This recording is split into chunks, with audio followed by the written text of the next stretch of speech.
ಕ್ರಿಸ್ತನಲ್ಲಿ ಆತ್ಮೀಯ ಸಹೋದರ ಸಹೋದರಿಯರಿಗೆ ಯೇಸು ಕ್ರಿಸ್ತನ ಪರಿಶುದ್ಧವಾದ ನಾಮದಲ್ಲಿ ತಮ್ಮೆಲ್ಲರಿಗೂ ಪ್ರೀತಿಯ ವಂದನೆಗಳನ್ನು ಸಲ್ಲಿಸ್ತಾ ಈ ಸಮಯದಲ್ಲಿ ನಮ್ಮನ್ನು ಸುಲಭವಾಗಿ ಆವರಿಸುವಂತಹ ಪಾಪಗಳ ವಿಷಯದಲ್ಲಿ ದೇವರ ವಾಕ್ಯಗಳ ಮೂಲಕ ಜಾಗೃತಿಯನ್ನು ಪಡೀಲಿಕ್ಕಾಗುವ ಹಾಗೆ ಈ ಒಂದು ಸಮಯವನ್ನು ನಾವು ಸದ್ಬಳಕೆಯನ್ನು ಮಾಡಿಕೊಳ್ಳೋಣ. ಸುಲಭವಾಗಿ ಆವರಿಸುವಂತಹ ಪಾಪಗಳಲ್ಲಿ ಮತ್ತೊಂದು ಪಾಪ ಅಸೂಹೆ.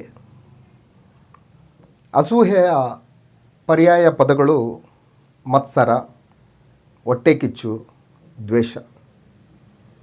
ಈ ಅಸೂಹೆ ಸುಲಭವಾಗಿ ನಮ್ಮನ್ನು ಆವರಿಸಿಕೊಂಡು ಯಾವ ರೀತಿ ದೇವರ ಆಲೋಚನೆಗಳಿಂದ ನಮ್ಮನ್ನು ದೂರ ಮಾಡ್ತದೆ, ಯಾವ ರೀತಿ ಪರಿಶುದ್ಧ ಜೀವಿತದಿಂದ ನಮ್ಮನ್ನು ದೂರ ಮಾಡ್ತದೆ, ಕರ್ತನಾದ ಯೇಸು ಕ್ರಿಸ್ತನಲ್ಲಿ ನಮಗೆ ಅನುಗ್ರಹಿಸಲ್ಪಟ್ಟಂತಹ ಶ್ರೇಷ್ಠವಾದಂತಹ ಪರಿಶುದ್ಧ ಜೀವಿತದಿಂದ ನಮ್ಮನ್ನು ಯಾವ ರೀತಿ ಬೀಳಿಸ್ತದೆ ಅನ್ನುವಂತಹ ವಿಷಯದಲ್ಲಿ ಗ್ರಂಥವನ್ನು ಅಭ್ಯಾಸ ಮಾಡುತ್ತಾ ನಾವು ಮುಂದಕ್ಕೆ ಸಾಗೋಣ. ಹಳೆ ಒಡಂಬಡಿಕೆಯ ಪುಸ್ತಕದಲ್ಲಿ ನಂಬಿಕೆಗೆ ಮೂಲಪಿತೃ ಎಂಬುದಾಗಿ ಎಣಿಸಲ್ಪಟ್ಟಂತಹ ಅಬ್ರಹಾಮನ ಮಗನಾದಂತಹ ಈಸಾಕನ ಜೀವಿತ ಚರಿತ್ರೆಯನ್ನು ನಾವು ಒಂದು ಸಾರಿ ಗಮನಿಸಿದರೆ, ಈ ಒಂದು ಅಸೂಹೆಗೆ ಆತನು ಒಳಗಾಗಿ ಯಾವ ರೀತಿಯಾದಂತಹ ನಷ್ಟವನ್ನು ಅನುಭವಿಸಿದ್ದಾನೆ ಅನ್ನುವಂಥದ್ದು ನಮಗೆ ಕಂಡುಬರುತ್ತದೆ. ಓದೋಣ ಗ್ರಂಥನ. ಆದಿಕಾಂಡ ಪುಸ್ತಕ 26ನೇ ಅಧ್ಯಾಯ 12ನೇ ವಚನದಿಂದ ಕೆಲವೊಂದು ವಚನಗಳನ್ನು ನಾವು ಗಮನಿಸಿದರೆ, ಇಸಾಕನು ಗೆರಾರಿನಲ್ಲಿ ವಾಸವಾಗಿದ್ದಂಥ ಸಂದರ್ಭದಲ್ಲಿ ಆ ದೇಶದಲ್ಲಿ ಬೀಜವನ್ನು ಬಿತ್ತಿ ಅದೇ ವರ್ಷದಲ್ಲಿ 100ರಷ್ಟು ಬೆಳೆಯನ್ನು ಹೊಂದಿದನು. ಯೆಹೋವನು ಅವನನ್ನು ಅಭಿವೃದ್ಧಿಪಡಿಸಿದನು. ಅವನ ಐಶ್ವರ್ಯವು ದಿನೇ ದಿನೇ ಹೆಚ್ಚಿದ್ದರಿಂದ ಬಹುಧನವಂತನಾದನು. ಅವನಿಗೆ ದನ ಕುರಿಗಳ ಸಂಪತ್ತೂ ಅನೇಕ ಸೇವಕ ಜನವೂ ಇದ್ದವು. ಇದನ್ನು ನೋಡಿ ಅಂತ ಹೇಳ್ತಾನೆ, ಇದನ್ನು ನೋಡಿ ಫಿಲಿಸ್ಟಿಯರು ಹೊಟ್ಟೆ ಕಿಚ್ಚು ಪಟ್ಟರು ಅಂತ ಹೇಳ್ತಾನೆ. ಫಿಲಿಸ್ಟಿಯರು ಹೊಟ್ಟೆ ಕಿಚ್ಚು ಪಡ್ತಾ ಇದ್ದಾರೆ. ಒಬ್ಬನ ಅಭಿವೃದ್ಧಿ, ಒಬ್ಬನ ಪರಿಶುದ್ಧ ಜೀವಿತ, ದೇವರಿಂದ ಪಡ್ಕೊಂಡಂತಹ ಸಹಾಯದಿಂದ ಭೌತಿಕವಾಗಿಯೂ ಆತ್ಮಿಕವಾಗಿಯೂ ಅಭಿವೃದ್ಧಿಯನ್ನು ಹೊಂದುತ್ತಿರುವಂತಹ ವ್ಯಕ್ತಿಯನ್ನು ನೋಡಿ ಸಹಿಸಿಕೊಳ್ಳಲಾರದೆ ಅಸೂಹೆ ಪಟ್ಟು ದ್ವೇಷವನ್ನು ಕಾರಿ ಹೊಟ್ಟೆ ಕಿಚ್ಚುಪಟ್ಟು ಏನು ಮಾಡ್ತಾ ಇದ್ದಾರೆ ಫಿಲಿಸ್ಟಿಯರು ಅಂತಂದರೆ, ಆತನ ಅಭಿವೃದ್ಧಿಗೆ ಕಾರಣವಾಗಿರುವಂತಹ, ಆತನ ಬೆಳೆ ಸಮೃದ್ಧಿಯಾಗಿ ಬರುವುದಕ್ಕೆ ಕಾರಣವಾಗಿರ್ತಕ್ಕಂತಹ ಆ ಮೂಲವನ್ನೇ ಮುಚ್ಚಾಕಬೇಕು ಅನ್ನುವಂತಹ ದುರಾಲೋಚನೆಗೆ ಒಳಪಟ್ಟದ್ದನ್ನು ಈ ಒಂದು ಭಾಗದಲ್ಲಿ ನಾವು ಗಮನಿಸ್ತೇವೆ. 15ನೇ ವಚನ ಓದೋಣ. ಫಿಲಿಸ್ಟಿಯರು ಹೊಟ್ಟೆ ಕಿಚ್ಚು ಪಟ್ಟರು. ಅವನ ತಂದೆಯಾದ ಅಬ್ರಹಾಮನ ಸೇವಕರು ಅಬ್ರಹಾಮನ ಕಾಲದಲ್ಲೇ ತೋಡಿದ್ದ ಬಾವಿಗಳನ್ನು ಫಿಲಿಸ್ಟಿಯರು ಮಣ್ಣು ಹಾಕಿ ಮುಚ್ಚಿದರು ಅಂತ ಹೇಳ್ತಾನೆ. ಅಂದರೆ ಈ ಸುಲಭವಾಗಿ ಆವರಿಸುವಂತಹ ಈ ಪಾಪ, ಅಸೂಹೆ, ಹೊಟ್ಟೆ ಕಿಚ್ಚು, ದ್ವೇಷ ಅನ್ನುವಂಥದ್ದು ದೇವರು ಸಕಲ ಮಾನವರಿಗೆ ಅನುಗ್ರಹಿಸಿದಂತಹ ಯಾವ ತಾರತಮ್ಯವೂ ಇಲ್ಲದೆ ಸರ್ವರಿಗೂ ಸಮಬಾಳು ಸಮಪಾಲು ಅನ್ನುವಂತಹ ದೃಷ್ಟಿಕೋನದಲ್ಲಿ ದೇವರುಂಟು ಮಾಡಿದಂಥ ಈ ಪ್ರಕೃತಿಯನ್ನು, ಈ ಅಸೂಹೆ, ಹೊಟ್ಟೆ ಕಿಚ್ಚು ಅನ್ನುವಂಥದ್ದು ಇನ್ನೊಬ್ಬರಿಗೆ ಉಪಯೋಗ ಆಗಬಾರ್ದು, ಮಾನವ ಜಾತಿಗೆ ಮೇಲಾಗಬಾರ್ದು ಅನ್ನುವಂತಹ ರೀತಿಯಲ್ಲಿ ಯಾವ ರೀತಿ ಕೆಲಸ ಮಾಡ್ತಾ ಇದೆ ಅನ್ನುವಂಥದ್ದನ್ನು ಈ ಒಂದು ಭಾಗದಲ್ಲಿ ನಾವು ಗಮನಿಸ್ತೇವೆ. ಸಹಜವಾದಂತಹ ಪ್ರಕೃತಿಯಲ್ಲಿ ದೇವರು ಇಟ್ಟಂತಹ ಈ ನೀರು ಬೆಳೆಗಳಿಗೆ ಜೀವಕರ, ಮನುಷ್ಯನಿಗೆ ಜೀವಕರವಾದಂತಹ ಈ ನೀರನ್ನು ದೇವರು ಉಚಿತವಾಗಿ ಕೊಡ್ತಾ ಇದ್ದಾನೆ. ಆದರೆ ಹೊಟ್ಟೆ ಕಿಚ್ಚಿನಿಂದಾಗಿ ಏನಾಗ್ತಾ ಇದೆ ಅಂತಂದರೆ, ಆ ಬಾವಿಗಳನ್ನು ಫಿಲಿಸ್ಟಿಯರು ಮುಚ್ಚಿ ಹಾಕಿದರು, ಮಣ್ಣು ಹಾಕಿ ಮುಚ್ಚಿದರು ಅಂತ ಹೇಳಿದ್ರು. ಇವತ್ತು ಅನೇಕ ಕುಟುಂಬಗಳಲ್ಲಿ, ಸಮಾಜದಲ್ಲಿ ಈ ಅಸೂಹೆ ಹೊಟ್ಟೆ ಕಿಚ್ಚು ಅನ್ನುವಂಥದ್ದು ಯಾವ ರೀತಿ ಕೆಲಸ ಮಾಡ್ತದೆ ಅಂತಂದರೆ, ನನಗೂ ಸಿಗಬಾರ್ದು, ಇನ್ನೊಬ್ರಿಗೂ ಸಿಗಬಾರ್ದು, ನನಗೆ ದಕ್ಕಲಾರದ್ದು ಇನ್ನೊಬ್ರಿಗೂ ದಕ್ಕಬಾರ್ದು ಅನ್ನುವಂತಹ ದುರಾಲೋಚನೆ, ಈ ಪಾಪ ಬಹಳ ತೀವ್ರವಾಗಿ ಕೆಲಸ ಮಾಡಿ ಭೌತಿಕವಾದಂತಹ ದೇವರು ಉಚಿತವಾಗಿ ಅನುಗ್ರಹಿಸಿದಂತಹ ಮಾನವನ ಮೂಲಭೂತ ಸೌಕರ್ಯಗಳಿಗೆ ಅನುಕೂಲವಾಗಿರ್ತಕ್ಕಂತಹ ಎಷ್ಟೋ ಪ್ರಕೃತಿ ಸಂಪತ್ತು ಇವತ್ತು ನಷ್ಟ ಆಗ್ತಾ ಇದೆ, ಉಪಯೋಗಕ್ಕೆ ಬರಲಾರದೆ ವ್ಯರ್ಥವಾಗಿ ಬಿದ್ದೋಗ್ತಾ ಇದೆ ಪ್ರಿಯರೇ. ಯಾವುದರಿಂದ ಅಂತಂದರೆ ಮನುಷ್ಯನಲ್ಲಿರುವಂಥ ಅಸೂಹೆಯಿಂದ, ಹೊಟ್ಟೆ ಕಿಚ್ಚಿನಿಂದ, ದ್ವೇಷದಿಂದ ನನಗೆ ದಕ್ಕಲಾರದ್ದು ಅವನಿಗೂ ದಕ್ಕಬಾರ್ದು. ಮಹಾನಗರಗಳಲ್ಲಿ ಮತ್ತು ಗ್ರಾಮೀಣ ಪ್ರದೇಶಗಳಲ್ಲಿ ಎಲ್ಲೆಲ್ಲಿಯೂ ಕೂಡ ನಾವು ಕಂಡುಬರುವಂತಹ ಅನೇಕ ಘಟನಾವಳಿಗಳು ಇದಕ್ಕೆ ನಮಗೆ ಸಾಕ್ಷಿಯಾಗಿ ಕಂಡುಬರುತ್ತವೆ. ಎಷ್ಟೆಷ್ಟೋ ಮನೆಗಳು ಜಗಳದಿಂದಾಗಿ, ಹೊಟ್ಟೆ ಕಿಚ್ಚಿನಿಂದಾಗಿ ಖಾಲಿ ಬಿದ್ದುಬಿಟ್ಟಿದ್ದಾವೆ.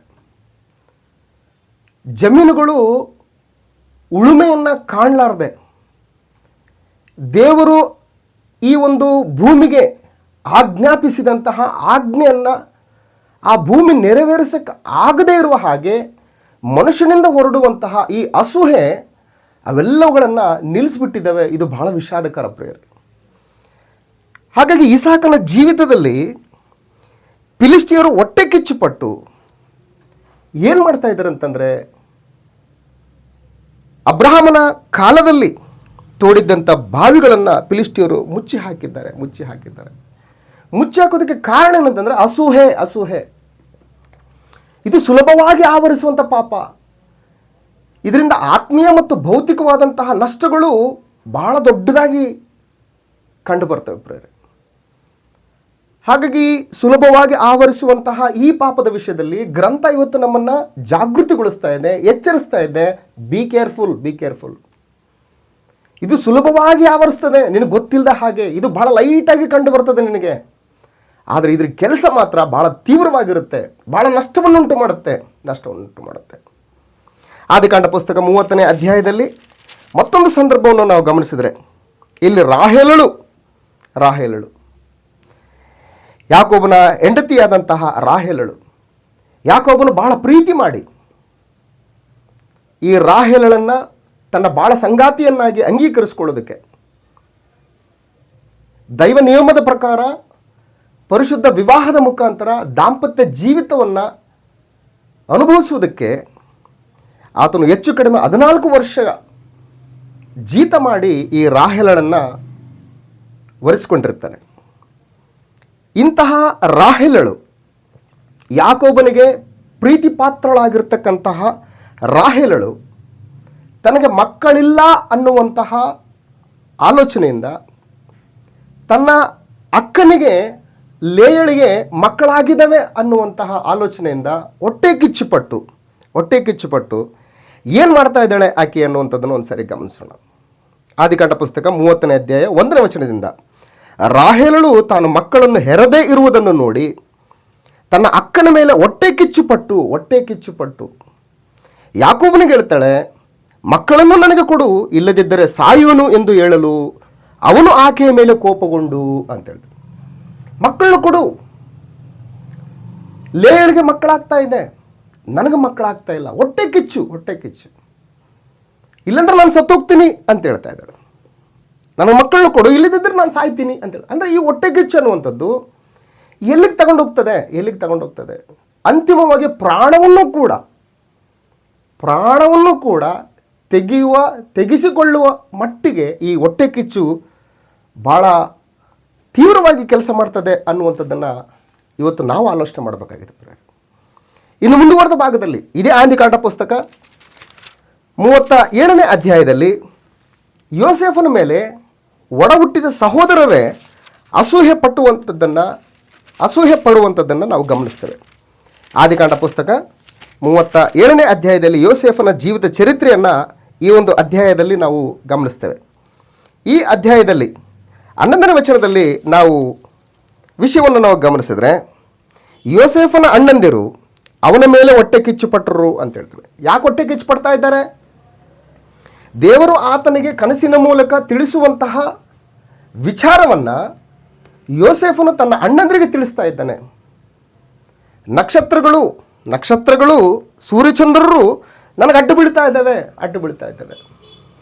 ಅಂದರೆ ನಕ್ಷತ್ರಗಳು ಅಂತಂದರೆ ಅಣ್ಣಂದಿರು, ಸೂರ್ಯಚಂದ್ರರು, ಯೋಸೇಫನ ತಂದೆ ತಾಯಿಗಳು ಕೂಡ ಏನಾಗ್ತಾ ಇದ್ದಾರೆ ಅಂತಂದರೆ ಯೋಸೇಫನ ಮುಂದೆ ಅಡ್ಡ ಬೀಳುವುದಕ್ಕೆ ಬರ್ತಾ ಇದ್ದೇವೆ.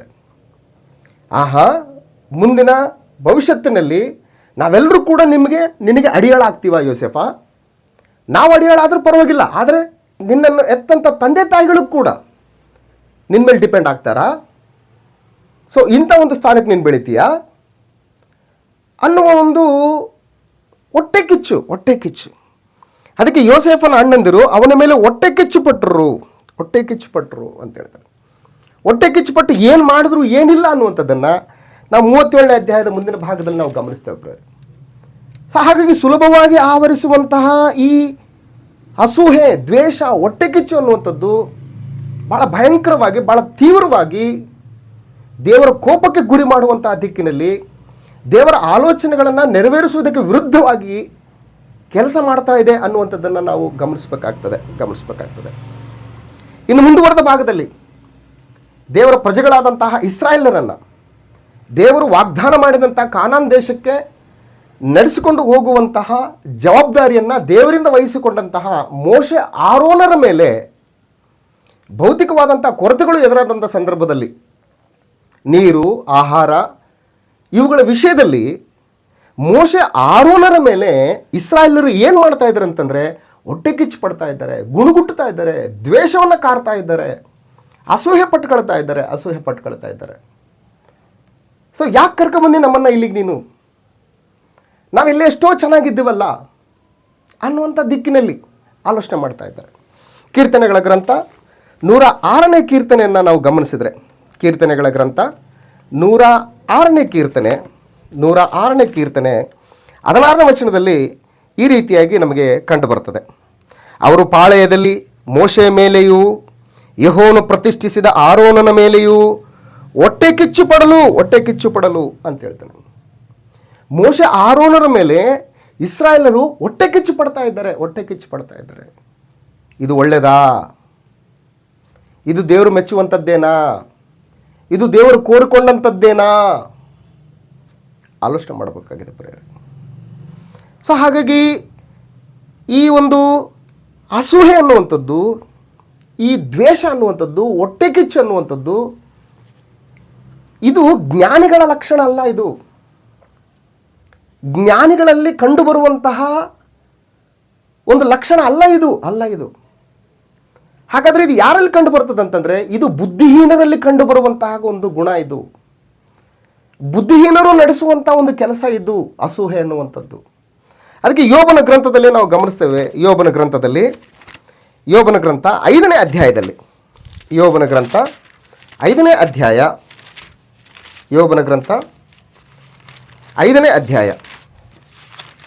2ನೇ ವಚನದಲ್ಲಿ, ಕರಕರೆಯಿಂದ ಮೂರ್ಖನಿಗೆ ನಾಶವೂ ರೋಷದಿಂದ ಮೂಢನಿಗೆ ಮರಣವೂ ಸಂಭವಿಸುವುದಲ್ಲವೇ ಅಂತ ಹೇಳ್ತಾರೆ. ಕರಕರೆಯಿಂದ ಮೂರ್ಖನಿಗೆ ನಾಶ. ಕರಕರೆ, ಅಯ್ಯೋ ಗೋಳಾಟ, ಕರಕರೆ, ಮೂರ್ಖನಿಗೆ ನಾಶವು, ಆಮೇಲೆ ರೋಷದಿಂದ ಮೂಢನಿಗೆ ಮರಣವೂ ಸಂಭವಿಸುವುದಲ್ಲವೇ.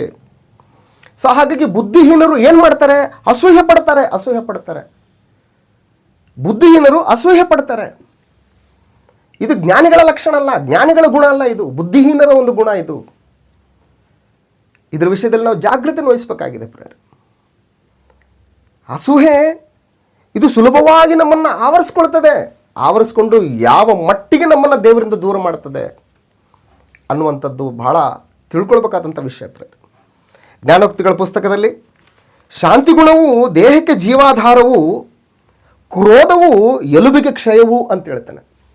ಜ್ಞಾನೋಕ್ತಿಗಳ ಪುಸ್ತಕ 14ನೇ ಅಧ್ಯಾಯ 30ನೇ ವಚನದಲ್ಲಿ, ಜ್ಞಾನೋಕ್ತಿಗಳ ಪುಸ್ತಕ 14ನೇ ಅಧ್ಯಾಯ 30ನೇ ವಚನದಲ್ಲಿ, ಶಾಂತಿ ಗುಣವು ದೇಹಕ್ಕೆ ಜೀವಾಧಾರವು, ಕ್ರೋಧವು ಎಲುಬಿಗೆ ಕ್ಷಯವು ಅಂತ ಹೇಳ್ತಾನೆ.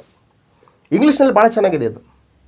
A sound heart is the life of the flesh, but envy the rottenness of the bones ಅಂತ ಹೇಳ್ತಾನೆ. ಎನ್ವಿ ಅಂತಂದರೆ ಅಸೂಹೆ. ENVI envy. But envy the rottenness of the bones ಅಂತ ಹೇಳ್ತಾನೆ. ಎಲುಬಿಗೆ ಕ್ಷಯ ಯಾವುದು ಅಂತಂದರೆ ಅಸೂಹೆ. ಹೊಟ್ಟೆ ಕಿಚ್ಚು.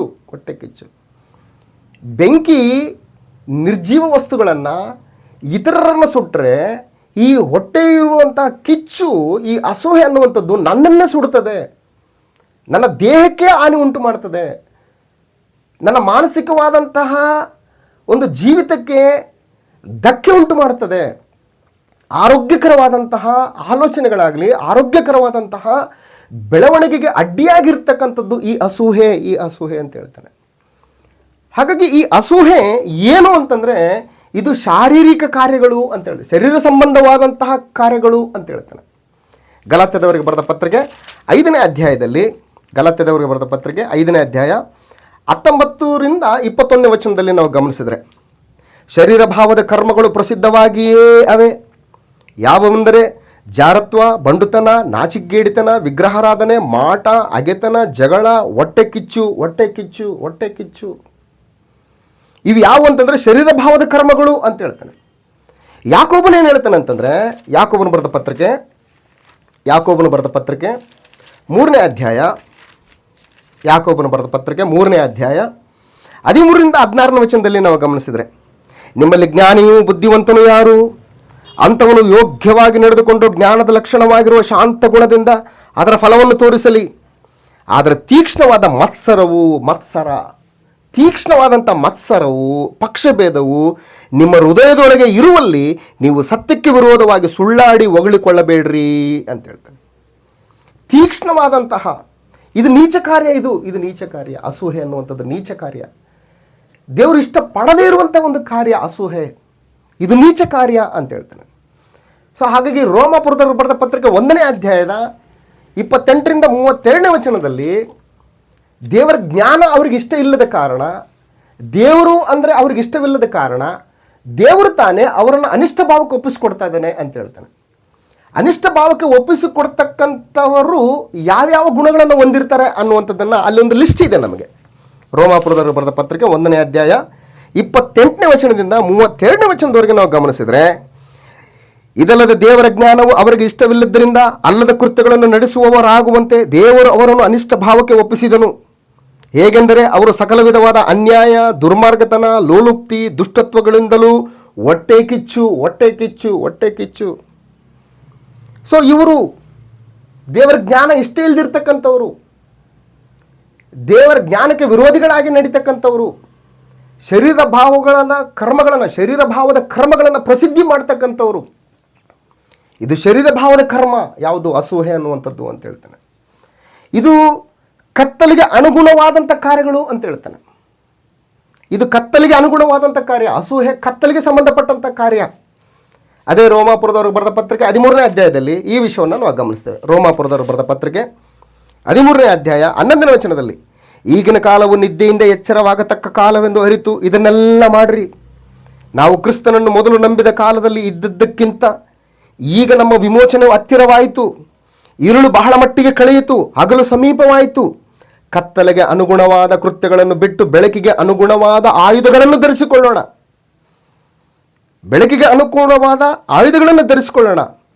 ದುಂದೌತಣ, ಕುಡಿಕತನಗಳಲ್ಲಿ ಆಗಲಿ, ಕಾಮವಿಲಾಸ, ನಿರ್ಲಜ್ಜ ಕೃತ್ಯಗಳಲ್ಲಿ ಆಗಲಿ, ಜಗಳ, ಹೊಟ್ಟೆ ಕಿಚ್ಚುಗಳಲ್ಲಿ ಆಗಲಿ ಕಾಲ ಕಳೆಯದೆ.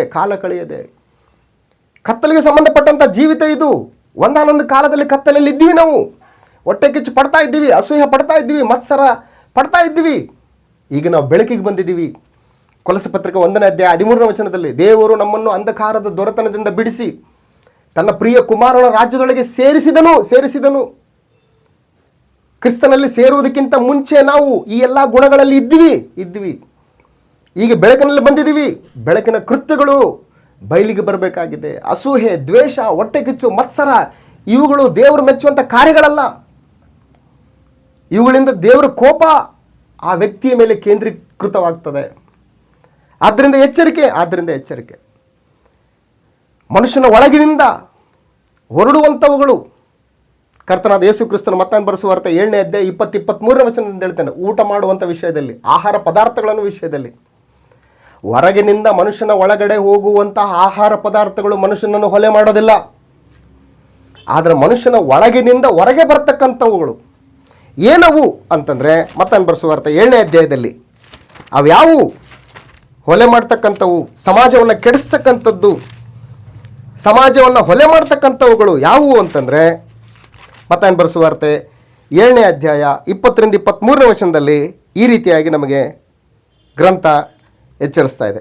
ಮತ್ತಾಯನ ಬರೆಸುವ ವಾರ್ತೆ ದಯಮಾಡಿ ಕ್ಷಮಿಸಿ, ಮಾರ್ಕನ ಬರೆಸುವ ವಾರ್ತೆ 7ನೇ ಅಧ್ಯಾಯ, ಮಾರ್ಕನ ಬರೆಸುವ ವಾರ್ತೆ 7ನೇ ಅಧ್ಯಾಯ 20ರಿಂದ 23ನೇ ವಚನದಲ್ಲಿ, ಮನುಷ್ಯನೊಳಗಿಂದ ಹೊರಡುವಂಥದ್ದೇ ಮನುಷ್ಯನನ್ನು ಹೊಲೆ ಮಾಡುವುದು. ಒಳಗಿನಿಂದ ಅಂದರೆ ಮನುಷ್ಯನ ಮನಸ್ಸಿನೊಳಗಿಂದ ಸೂಳೆಗಾರಿಕೆ, ಕಳ್ಳತನ, ಕೊಲೆ, ಆದರ, ದ್ರವ್ಯಾಶೆ, ಕೆಡುಕುತನ, ಮೋಸ, ಬಂಡತನ, ಅಗೋ ಹೊಟ್ಟೆಕಿಚ್ಚು, ಬೈಗುಳ, ಸೊಕ್ಕು, ಬುದ್ಧಿಗೇಡಿತನ, ಇವೇ ಮೊದಲಾದವುಗಳ ಕೆಟ್ಟ ಆಲೋಚನೆಗಳು ಹೊರಡುತ್ತವೆ. ಈ ಕೆಟ್ಟ ವಿಷಯಗಳೆಲ್ಲ ಒಳಗಿನಿಂದ ಹೊರಟು ಮನುಷ್ಯನನ್ನು ಹೊಲೆ ಮಾಡ್ತವೆ ಅಂತ ಹೇಳ್ತಾನೆ. ಸೊ ಹಾಗಾಗಿ ಹೊಟ್ಟೆ ಕಿಚ್ಚಿನ ವಿಷಯದಲ್ಲಿ ಜಾಗ್ರತೆ. ಹಾಗಾಗಿ ಜ್ಞಾನೋಕ್ತಿಗಳ ಪುಸ್ತಕ 23ನೇ ಅಧ್ಯಾಯ 17ನೇ ವಚನದಲ್ಲಿ ನೀನು ಅಸೂಹೆ ಪಡಬಾರ್ದು ಅಂತ ಹೇಳ್ತಾನೆ. ನೀನು ಅಸೂಹೆ ಪಡಬಾರ್ದು, ಅಸೂಹೆಯಿಂದ ವಾಕ್ಯವನ್ನು ಕೂಡ ನೀನು ಬೋಧಿಸಬಾರ್ದು. ಅಸೂಹೆ ಪಟ್ಟು ದ್ವೇಷದಿಂದ ವಾಕ್ಯನ ಬೋಧಿಸಬಾರ್ದು.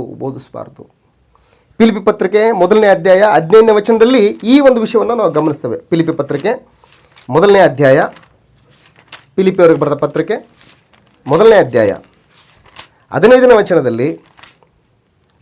ವಚನದಲ್ಲಿ ಕೆಲವರು ಹೊಟ್ಟೆ ಕಿಚ್ಚುಪಟ್ಟು ಭೇದ ಹುಟ್ಟಿಸಬೇಕೆಂಬ ಭಾವನೆಯಿಂದ, ಬೇರೆ ಕೆಲವರು ಒಳ್ಳೆಯ ಭಾವದಿಂದ ಕ್ರಿಸ್ತನನ್ನು ಪ್ರಚುರಪಡಿಸ್ತಾರೆ ಅಂತ ಹೇಳ್ತಾನೆ. ಕ್ರಿಸ್ತನನ್ನು ಸಾರ್ತಾ ಇದ್ದಾರೆ, ಕ್ರಿಸ್ತನನ್ನು ಪ್ರಕಟಿಸ್ತಾ ಇದ್ದಾರೆ. ಹೆಂಗೆ ಪ್ರಕಟಿಸ್ತಾ ಇದ್ದಾರೆ ಅಂತಂದರೆ, ಹೊಟ್ಟೆ ಕಿಚ್ಚುಪಟ್ಟು ಭೇದ ಹುಟ್ಟಿಸಬೇಕೆಂಬ ಭಾವನೆಯಿಂದ. ಮತ್ತೆ ಕೆಲವರು ಒಳ್ಳೆ ಭಾವದಿಂದ ಕ್ರಿಸ್ತನನ್ನು ಪ್ರಚುರಪಡಿಸ್ತಾ ಇದ್ದಾರೆ. ಹಾಗಾಗಿ ಹೊಟ್ಟೆ ಕಿಚ್ಚಿನಿಂದ ಕ್ರಿಸ್ತನನ್ನು ಪ್ರಕಟಿಸಬಾರ್ದು, ಕ್ರಿಸ್ತನನ್ನು ಪ್ರಚುರಿಸಬಾರ್ದು. ಒಳ್ಳೆ ಭಾವನೆಯಿಂದ, ಸಹೃದಯದಿಂದ, ವಿಶ್ವಾಸದಿಂದ, ನಿನ್ನಂತೆ ನಿನ್ನ ನೆರೆಯವನನ್ನು ಪ್ರೀತಿಸು ಎಂಬ ಭಾವನೆಯಿಂದ. ದೇವರು ಪಕ್ಷಪಾತಿಯಲ್ಲ, ಆತನು ನೀತಿವಂತರು ಅನೀತಿವಂತರ ಮೇಲೆ ಮಳೆ ಸುರಿಸ್ತಾ ಇದ್ದಾನೆ, ತನ್ನ ಸೂರ್ಯನನ್ನು ಉದಯ ಮಾಡ್ತಾ ಇದ್ದಾನೆ. ಸೊ ಹಾಗಾಗಿ ಅಸೂಹೆ ಅನ್ನುವಂಥದ್ದು ಇದು ದೇವರಿಗೆ ಕೋಪವನ್ನು ತರಿಸುವಂಥ ಒಂದು ಗುಣ ಇದು ಅಂತ ಹೇಳ್ತಾನೆ. ಸೊ ಹಾಗಾಗಿ ಈ ಅಸೂಹೆ ಕ್ರಿಸ್ತನಲ್ಲಿಗೆ ಬರುವುದಕ್ಕಿಂತ ಮುಂಚೆ ನಮ್ಮ ಬದುಕುಗಳಲ್ಲಿದ್ದಂಥ ಒಂದು ಪೂರ್ವಸ್ಥಿತಿ. ಅದನ್ನೆಲ್ಲ ನಾವು ಕ್ರಿಸ್ತನಲ್ಲಿ ಸೇರುವುದಕ್ಕೆ ದೀಕ್ಷಾಸ್ನಾನ ಮಾಡಿಸಿಕೊಂಡಾಗ ಅವೆಲ್ಲವೂ ಕೂಡ ಸಮಾಧಿ ಮಾಡಲ್ಪಟ್ಟು ಈ ನೂತನ ಸೃಷ್ಟಿಯಲ್ಲಿದ್ದೀವಿ ನಾವು. ಯಾವನಾದರೂ ಕ್ರಿಸ್ತನಲ್ಲಿದ್ದರೆ ಅವನು ನೂತನ ಸೃಷ್ಟಿ. ಈಗ ಪೂರ್ವಸ್ಥಿತಿ ಎಲ್ಲ ಹೋಗಿ ಎಲ್ಲ ನೂತನವಾಯಿತು ಅಂತ ಹೇಳ್ತಾನೆ. The new creation. ಕ್ರಿಸ್ತನಲ್ಲಿರುವಂತಹ ಒಂದು ಸ್ಥಿತಿ ನೂತನ ಸೃಷ್ಟಿ. ಈ ನೂತನ ಸೃಷ್ಟಿಯಲ್ಲಿ ಇವುಗಳಿಗೆ ಅವಕಾಶ ಇಲ್ಲ. ಅಸೂಹೆ, ಹೊಟ್ಟೆ ಕಿಚ್ಚು, ಮತ್ಸರ, ದ್ವೇಷ ಇವುಗಳಿಗೆ ಇದಕ್ಕೆ ಅವಕಾಶನೇ ಇಲ್ಲ. ಹಾಗಾಗಿ ಸುಲಭವಾಗಿ ಆವರಿಸುವಂಥ ಪಾಪಗಳ ವಿಷಯದಲ್ಲಿ ನಾವು ಎಚ್ಚರಿಕೆಯನ್ನು ಹೊಂದಬೇಕಾಗುತ್ತೆ ಪ್ರಿಯರೇ. ಯಾಕಂದರೆ ದೇವರು ಪರಿಶುದ್ಧನಾಗಿರುವುದರಿಂದ ಆತನವರು, ಆತನ ಪ್ರಜೆಗಳು, ಆತನ ಮಗನಾದಂಥ ಯೇಸು ಕ್ರಿಸ್ತನಿಂದ ತೊಳೆದುಕೊಳ್ಳಲ್ಪಟ್ಟಂಥವರು ಪರಿಶುದ್ಧರಾಗಿರಬೇಕನ್ನುವಂಥದ್ದು ದೇವರ ಅಪೇಕ್ಷೆ ಪ್ರಿಯರೇ. ಸುಲಭವಾಗಿ ಆವರಿಸುವಂತಹ ಪಾಪಗಳಲ್ಲಿ ಅಸೂಹೆ, ದ್ವೇಷ, ಹೊಟ್ಟೆ ಕಿಚ್ಚು, ಮತ್ಸರ ಇದು ಕೂಡ ಒಂದು ಅನ್ನುವಂಥದ್ದನ್ನು ನಾವು ಗಮನಿಸಬೇಕಾಗ್ತದೆ. ಇದು ನಮ್ಮನ್ನು ಆವರಿಸಬಾರ್ದು. ಇದು ಆವರಿಸಿದರೆ ನಾವು ನಿತ್ಯ ಜೀವಕ್ಕೆ ಅಪಾತ್ರರಾಗ್ತೀವಿ. ಯೇಸು ಕ್ರಿಸ್ತನ ಮೇಲೆ ದೃಷ್ಟಿ ಇಟ್ಟು ನಮಗೆ ನೇಮಕವಾದಂಥ ಓಟವನ್ನು ಓಡಕ್ಕಾಗಲ್ಲ ನಮಗೆ. ಇದು ನಮ್ಮನ್ನು ಆವರಿಸಿದರೆ ಎಚ್ಚರಿಕೆ ಪ್ರಿಯರೇ. ಈ ವಿಷಯದಲ್ಲಿ ಜಾಗೃತಿಯನ್ನು ಹೊಂದ್ಕೊಳ್ಳೋಣ. ಮತ್ತೊಂದು ಪಾಪದ ವಿಷಯದ ಬಗ್ಗೆ ನಾವು ಗ್ರಂಥವನ್ನು ಅಭ್ಯಾಸ ಮಾಡೋದಕ್ಕೆ ಮುಂದಾಗೋಣ. ತಾಳ್ಮೆಯಿಂದ ಕೇಳಿದಂಥ ತಮ್ಮೆಲ್ಲರಿಗೂ ಕರ್ತನಾದ ಯೇಸು ಕ್ರಿಸ್ತನ ಪರಿಶುದ್ಧ ನಾಮದಲ್ಲಿ ಮತ್ತೊಂದು ಸಾರಿ ವಂದನೆ ಸಲ್ಲಿಸಿ ವಾಕ್ಯ ಭಾಗನ ಮುಕ್ತಾಯ ಮಾಡ್ತೀನಿ. ಎಲ್ರಿಗೂ ವಂದನೆಗಳು.